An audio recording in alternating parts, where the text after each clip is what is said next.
Iblis adalah makhluk yang ditakdirkan Allah Ta'ala untuk menyesatkan umat manusia. Iblis berjumlah sangat banyak dan senantiasa mengajak manusia dalam kesesatan. Selain itu, iblis memiliki berbagai jenis dengan pembagian tugas yang berbeda-beda. Dalam Al-Quran Allah berfirman, iblis berkata, "Ya Tuhanku, oleh sebab engkau telah memutuskan bahwa aku sesat, pasti aku akan menjadikan mereka memandang baik perbuatan maksiat di muka bumi, dan pasti aku akan menyesatkan mereka semuanya." Quran Surah Al-Hijr ayat 39. Inilah 10 nama-nama iblis beserta tugas-tugasnya. Iblis yang pertama, yaitu iblis Syabru. Iblis ini merupakan iblis yang paling licik. Iblis Syabru ini bertugas untuk membuat manusia melebih-lebihkan reaksi atas cobaan yang mereka hadapi seperti histeris, mengamuk, dan tindakan berlebihan lainnya. Iblis Syabrulah juga yang membuat manusia menjadi orang yang tidak sabaran. Adapun iblis yang kedua, yaitu iblis Zalanbur.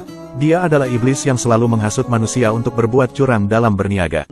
Iblis Zalanbur biasanya bertempat di pasar-pasar atau di tempat-tempat yang biasanya manusia berniaga. Adapun iblis yang ketiga, yaitu iblis Awar. Dia adalah iblis yang bertanggung jawab dalam menyesatkan manusia agar terjerumus ke dalam zina. Adapun iblis yang keempat, yaitu iblis Dasim.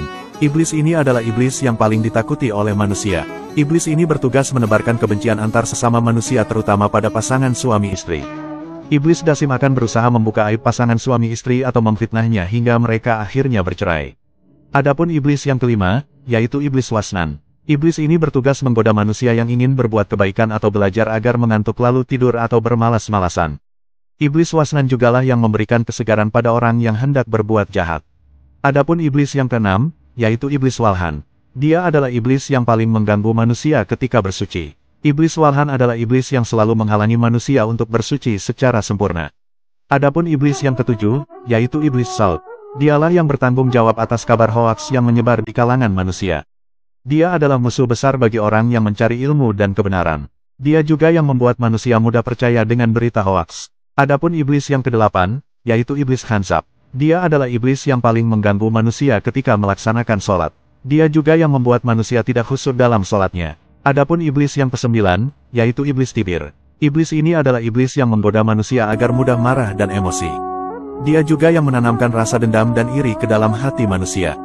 Adapun iblis yang ke-10, yaitu iblis Al-Harits. Dialah raja iblis yang memiliki sangat banyak bala tentara. Dialah pimpinan para iblis dan setan yang menggoda manusia agar terjerumus ke dalam kesesatan.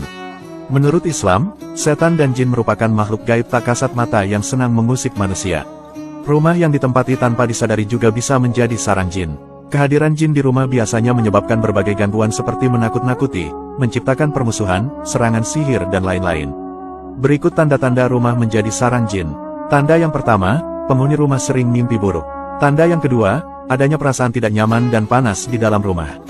Tanda yang ketiga, sering terjadi pertengkaran antara anggota keluarga yang kadang hanya karena hal sepele. Tanda yang keempat, adanya anggota keluarga yang melihat penampakan makhluk halus di rumah atau sekitar rumah. Tanda yang kelima, sering tercium bau harum atau bau busuk di rumah. Tanda yang keenam, terdengar suara-suara yang aneh atau suara orang mengetuk pintu. Tanda yang ketujuh, anak atau anggota keluarga kita yang lain sering mengalami sakit yang tidak jelas penyebabnya. Tanda yang kedelapan, jika kamu punya toko atau usaha lain di rumah, maka biasanya tidak akan sukses. Tanda yang kesembilan, muncul belatung di rumah. Tanda yang ke-10, penghuni rumah biasanya akan terpengaruh untuk malas beribadah dan membaca Al-Quran. Inilah cara mengusir dan mencegah gangguan jin dari rumah. Cara yang pertama, yaitu membaca Al-Quran di rumah. Nabi Muhammad pernah bersabda, "Janganlah kalian jadikan rumah kalian seperti kuburan. Sesungguhnya setan lari dari rumah yang dibacakan surat Al-Baqarah di dalamnya." Hadis riwayat Muslim. Adapun cara yang kedua, yaitu sholat sunnah di rumah. Nabi Muhammad pernah bersabda, "Jadikanlah bagian sholat kalian di rumah kalian. Jangan jadikan rumah kalian seperti kuburan." Hadis riwayat Bukhari. Adapun cara yang ketiga, yaitu membaca bismillah ketika masuk rumah dan makan. Nabi Muhammad pernah bersabda, apabila ada orang yang masuk rumah, kemudian dia mengingat Allah ketika masuk dan ketika makan, maka setan akan mengatakan kepada temannya, tidak ada tempat menginap dan tidak ada makan malam. Tapi apabila dia tidak mengingat Allah ketika masuk, maka setan mengatakan, kalian mendapatkan tempat menginap. Hadis riwayat Muslim. Adapun cara yang keempat, yaitu membaca bismillah ketika menutup pintu. Nabi Muhammad pernah bersabda, tutuplah pintu dan sebutlah nama Allah. Karena setan tidak akan membuka pintu yang tertutup yang disebut nama Allah. Hadis riwayat Bukhari. Adapun cara yang kelima, yaitu berdoa ketika keluar rumah. Dalam sebuah hadis riwayat Abu Dawud dinyatakan, barang siapa yang keluar rumah kemudian dia membaca doa, maka disampaikan kepadanya, kamu diberi petunjuk, dicukupi dan dilindungi. Maka setan kemudian berteriak, bagaimana kalian bisa mengganggu orang yang sudah diberi hidayah, dicukupi, dan dilindungi.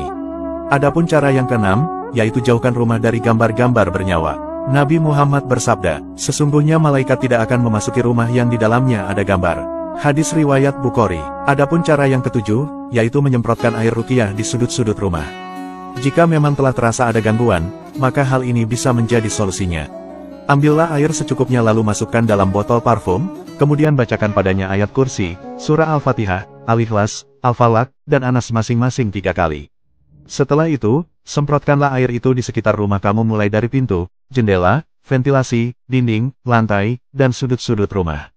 Semoga kita semua terhindar dari gangguan iblis setan dan jin. Amin.